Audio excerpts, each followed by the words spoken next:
aí galera do YouTube, beleza? Tudo bem com vocês? E hoje trazendo mais uma dica pra vocês. É isso mesmo, pessoal. E hoje, galerinha do YouTube, que eu tô mostrando pra vocês aí, ó, a ponteira.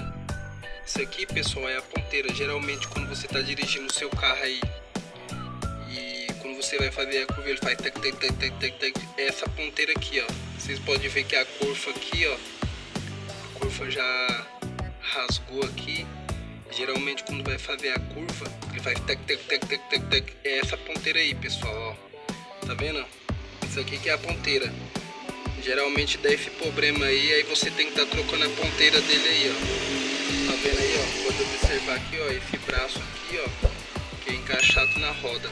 Então se você tá dirigindo o seu carro aí, o seu carro ele tá fazendo esse barulho aí, então é essa ponteira que você tem que estar trocando, pessoal.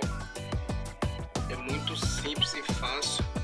Você tá descobrindo esse problema aí, ó, sobre a ponteira aqui, ó.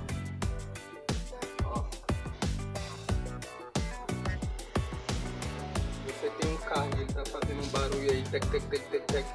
Verifica aí a ponteira aí, ó. Se levanta a roda aí, ó, no macaco.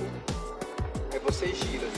Quando você girar, ele vai fazer o barulho, vai fazer tec, tec, tec, tec, tec. Então aquele barulho que vai fazer, você já vai automaticamente verificar aí onde que é o problema, mas geralmente é essa ponteira aqui, ó. Ela vai dando desgaste conforme o uso e aí ela vai fazendo esse tipo de barulho aí. Aí ó, a situação aí, ó. Tá vendo, pessoal?